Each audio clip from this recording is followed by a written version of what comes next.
Hello everyone, good morning.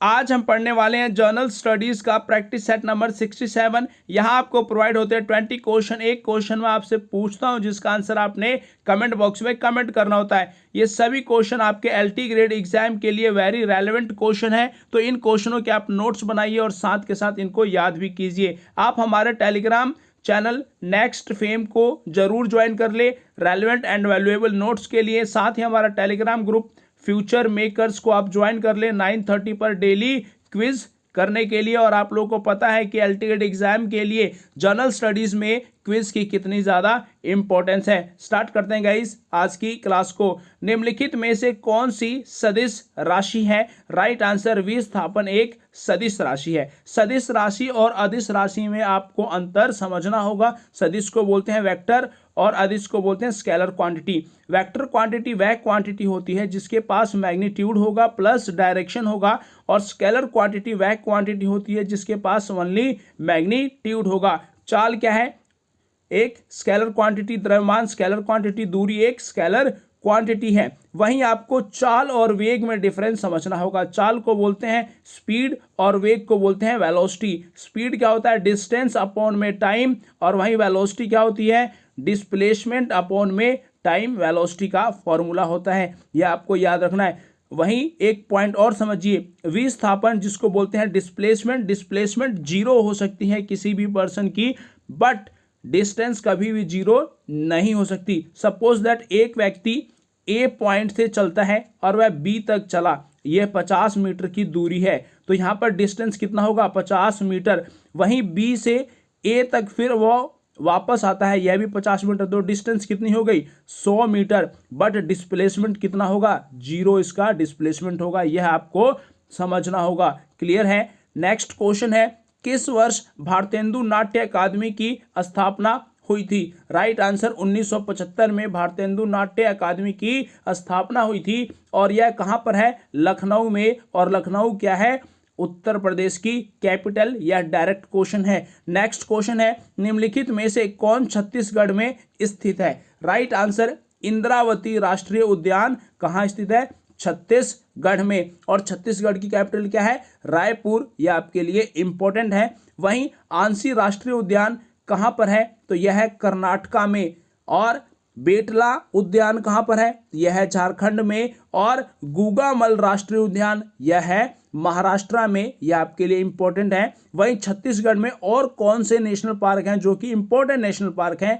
वह है Sanjay national park, Kanger घाटी नेशनल पार्क और इंद्रावती नेशनल पार्क। यह आपके लिए इंपॉर्टेंट नेशनल पार्क है। संजय नेशनल पार्क को गुरु घासी नेशनल पार्क के नाम से भी जानते हैं। यह भी आप याद रखेंगे। नेक्स्ट क्वेश्चन है, मगध की प्रथम राजधानी कौन सी थी? मगध की प्रथम राजधानी थी राजगृह, जिसे गिरिव्रज के नाम से भी जाना जाता था। यह आपके लिए इंपॉर्टेंट है। और मगध 16 महाजनपदों में सबसे शक्तिशाली और सबसे बड़ा जनपद था। यह आपके लिए इंपॉर्टेंट है। और जनपदों की जानकारी कहाँ से मिलती है? तो अंगुत्तर निकाय से जानकारी मिलती है जनपदों की। और अंगुत्तर निकाय क्या है? एक बौद्ध ग्रंथ है। वहीं जैन ग्रंथ भगवती सूत्र से भी महाजनपदों की जानकारी मिलती है। वहीं पाटलिपुत्र की स्थापना किसने की थी? उदयन ने पाटलिपुत्र की स्थापना की थी। और उदयन हर्यक डायनेस्टी का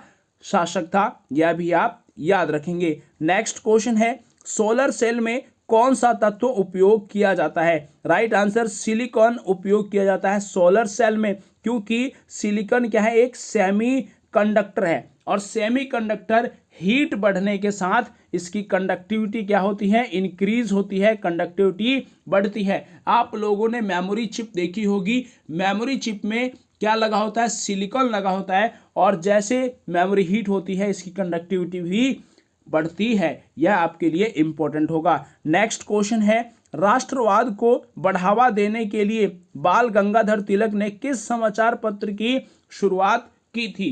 राइट आंसर केसरी की शुरुआत की थी बाल गंगाधर तिलक ने। अब कब की थी इसकी? 4 जनवरी 1881 को बाल गंगाधर तिलक ने केसरी समाचार पत्र की शुरुआत की थी। वहीं एक क्वेश्चन और याद रखना है कि बाल गंगाधर तिलक ने ही महाराष्ट्र में गणपति पूजन की शुरुआत की थी? यह आपके लिए इंपॉर्टेंट है। वहीं बाल गंगाधर तिलक ने क्या कहा था? स्वराज हमारा जन्मसिद्ध अधिकार है, हम इसे लेकर रहेंगे। एक पॉइंट और आपको याद रखना है कि 1907 में भारतीय राष्ट्रीय कांग्रेस का विभाजन हुआ था नरम दल और गरम दल में, और बाल गंगाधर तिलक को गरम दल के नेता के रूप में जाना जाता है। नेक्स्ट क्वेश्चन है, कलर ब्लाइंडनेस से पीड़ित व्यक्ति को लाल रंग कैसा दिखाई देता है? राइट आंसर हरे रंग का दिखता है कलर ब्लाइंडनेस के पीड़ित व्यक्ति को। और कलर ब्लाइंडनेस एक जेनेटिक डिजीज है, यह भी आपके लिए इंपॉर्टेंट होगा। और कलर ब्लाइंडनेस के लोगों को ड्राइविंग लाइसेंस नहीं दिया जाता। आप खुद सोचिए, जब लाल बत्ती होगी तो उसको हरी दिखाई देगी, वो ड्राइविंग करेगा और क्या हो जाएगी? एक्सीडेंट हो जाएगी। तो ऐसे व्यक्तियों को लाइसेंस नहीं दिया जाता। वहीं आपको आइज से कुछ क्वेश्चंस याद रखने होंगे कि आइज के लिए कौन सी विटामिन की जरूरत होती है? तो वह होता है विटामिन ए, और विटामिन ए को रेटिनोल के नाम से जाना जाता है। और विटामिन ए की कमी से कौन सा रोग होता है? तो वह होता है नाइट ब्लाइंडनेस यानी कि रतौंधी। नेक्स्ट क्वेश्चन है, भारत का नेपोलियन किसे कहा जाता है? राइट आंसर समुद्रगुप्त को भारत का नेपोलियन कहा जाता है। समुद्रगुप्त ने हुनों के आक्रमण को रोका था, यह भी आप याद रखेंगे। और समुद्रगुप्त ने ही इलाहाबाद में प्रयाग प्रशस्ति पर लेख लिखवाया था, और वह लेख किसने लिखवाया था? हरिसेन ने। और हरिसेन किसका दरबारी कवि था? तो वह समुद्रगुप्त का कवि था, यह भी आपके लिए इंपॉर्टेंट होगा। और समुद्रगुप्त किस डायनेस्टी का था? तो यह गुप्त डायनेस्टी का था। और गुप्त डायनेस्टी की स्थापना किसने की? श्री गुप्त ने। समुद्रगुप्त किसका बेटा था? तो यह चंद्रगुप्त प्रथम का बेटा था, और इसकी माता का नाम क्या था? कुमार देवी इसकी माता का नाम था, यह भी आप याद रखेंगे। नेक्स्ट क्वेश्चन है, आधुनिक आवर्त सारणी की खोज किसने की? राइट आंसर हेनरी मोजले ने आधुनिक आवर्त सारणी की खोज की है। और हेनरी मोजले को आधुनिक आवर्त सारणी का जनक भी कहा जाता है, यानी कि मॉडर्न पीरियोडिक टेबल का फादर कहा जाता है, यह पॉइंट भी इंपॉर्टेंट होगा। और हेनरी मोजले की जो पीरियोडिक टेबल है वह किस पे बेस्ड है? तो यह एटॉमिक नंबर पर बेस्ड है। वहीं मेंडलीव की पीरियोडिक टेबल किस पे बेस्ड है? एटॉमिक मास पर बेस्ड है, यह आपके लिए इंपॉर्टेंट होगा। और डॉबेराइनर ने क्या दिया था?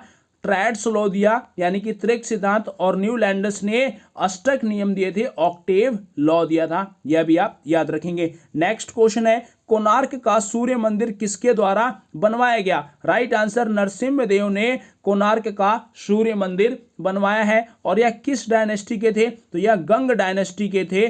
वहीं आपको एक क्वेश्चन और याद रखना है कि कोणार्क का सूर्य मंदिर, जिसे ब्लैक पगोड़ा के नाम से भी जाना जाता है, यह किस राज्य में है? तो यह उड़ीसा में है। इसको यूनेस्को ने 1984 में विश्व धरोहर के रूप में घोषित किया था।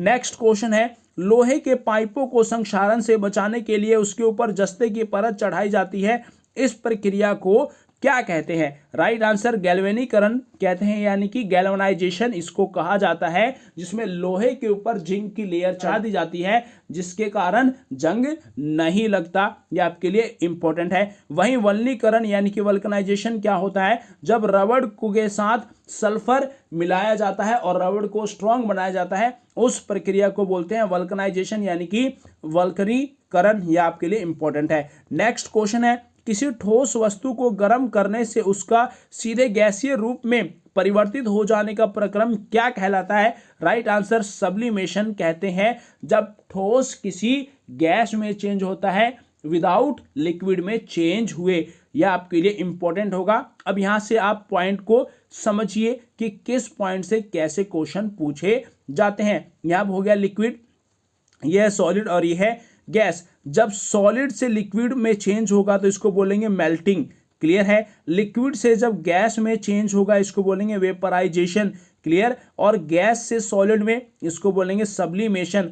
अगेन सॉलिड से गैस सब्लिमेशन, गैस से लिक्विड की ओर आए तो इसको बोलेंगे कंडेंसेशन, और लिक्विड से फिर सॉलिड की ओर आते हैं तो इसको बोलेंगे फ्रीजिंग, क्लियर है, यह पॉइंट याद रखेंगे। नेक्स्ट क्वेश्चन है, भारत में सोने के सिक्के पहली बार किन शासकों द्वारा जारी किया गया? राइट आंसर भारतीय यूनानियों ने पहली बार सोने के सिक्के जारी किए थे। और सबसे ज्यादा सिक्के किन्होंने जारी किए? तो गुप्त डायनेस्टी के शासकों ने सबसे ज्यादा सोने के सिक्के जारी किए, और गुप्त डायनेस्टी में सोने के सिक्कों को क्या कहा जाता था? दिनार कहते थे, और चांदी के सिक्कों को रूपक के नाम से जाना जाता था। वहीं शुद्ध सोने के सिक्के किसने चलवाए? तो वहां पर आंसर आएगा आपका कुषाणों ने शुद्ध सोने के सिक्के चलाए थे। नेक्स्ट क्वेश्चन है, कौन सा अंग फुफ्फुस झिल्ली से घिरा हुआ होता है? राइट आंसर इसका क्या होगा? लंग फुफ्फुस झिल्ली यानी कि पैल्यूरा से घिरा हुआ होता है। वहीं आपको एक इंपॉर्टेंट फैक्ट बताता हूं लंग से, आपकी जो राइट चेस्ट होती है वह लेफ्ट चेस्ट से बड़ी होती है, क्योंकि राइट लंग्स जो होता है वो लेफ्ट से बड़ा होता है, या आप खुद ऑब्जर्व करके देख सकते हो। नेक्स्ट क्वेश्चन है, बुद्ध चरित बौद्धों का पवित्र ग्रंथ किसके द्वारा लिखा गया है? राइट आंसर अश्वघोष ने लिखा है बुद्ध चरित को, और यह कब लिखा गया? चौथी बौद्ध संगति में। चौथी बौद्ध संगति कनिष्क के शासनकाल में होती है, और यह कहाँ होती है? कुंडग्राम कश्मीर में। यह आपके लिए इंपॉर्टेंट है। और उस वक्त अध्यक्ष कौन थे? तो अध्यक्ष थे वसुमित्र, और उपाध्यक्ष कौन थे? अश्वघोष। और यहीं पर हीनयान और महायान में डिवीजन हो जाता है बौद्ध धर्म का। नेक्स्ट क्वेश्चन है, सिंधु सभ्यता में काली चूड़ियों का संबंध किससे है? राइट आंसर कालीबंगा से है काली चूड़ियों का संबंध। यह आपके लिए इंपॉर्टेंट है। और इंडस वैली सिविलाइजेशन कब से कब तक रहती है? तो 2500 बीसी से लेकर 1750 बीसी तक इंडस वैली सिविलाइजेशन रहती है। नेक्स्ट क्वेश्चन है, 1 रुपए के नोट किसके द्वारा जारी किया जाता है? राइट आंसर भारत सरकार के द्वारा 1 रुपए का नोट जारी किया जाता है। बट स्टूडेंट के माइंड में यहां पर कंफ्यूजन आएगा, और वो आंसर किसको लगाएंगे? भारतीय रिजर्व बैंक। यह आंसर लगा के वो आगे बढ़ जाएंगे, बट यह आंसर रॉन्ग है।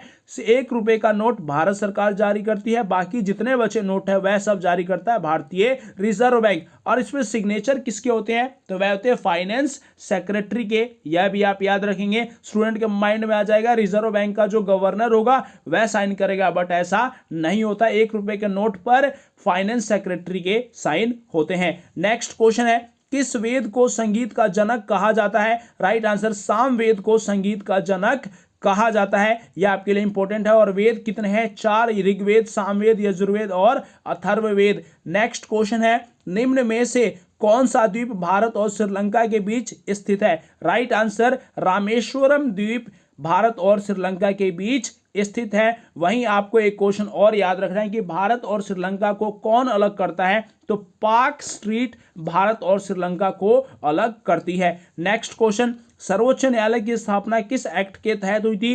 Regulating act, Pitt's India act, charter act 1853, Bharat सरकार एक्ट 1935। क्या है इसका राइट आंसर? आपने कमेंट बॉक्स में कमेंट करना है। नेक्स्ट क्वेश्चन, जिसे मैंने आपसे लास्ट क्लास में पूछा था, भद्रा वन्य जीव अभयारण्य किस राज्य में स्थित है? राइट आंसर कर्नाटका में है भद्रा वन्य जीव अभयारण्य। आपके लिए वेरी इंपॉर्टेंट है। और यह टाइगर रिजर्व अभयारण्य है। और टाइगर प्रोटेक्शन एक्ट कब आया था? 1973 में। यह आपके लिए इंपॉर्टेंट। और वाइल्ड लाइफ प्रोटेक्शन एक्ट कब आया था? 1972 में। इसको भी आप याद रखेंगे। ये थे गाइस जनरल स्टडीज 67 के very important question. Hope so आपको समझ में आए होंगे। अगर आप हमारे चैनल पर नए हैं तो जरूर सब्सक्राइब कर ले, साथ ही शेयर करना बिल्कुल भी ना भूले। Thank you very much.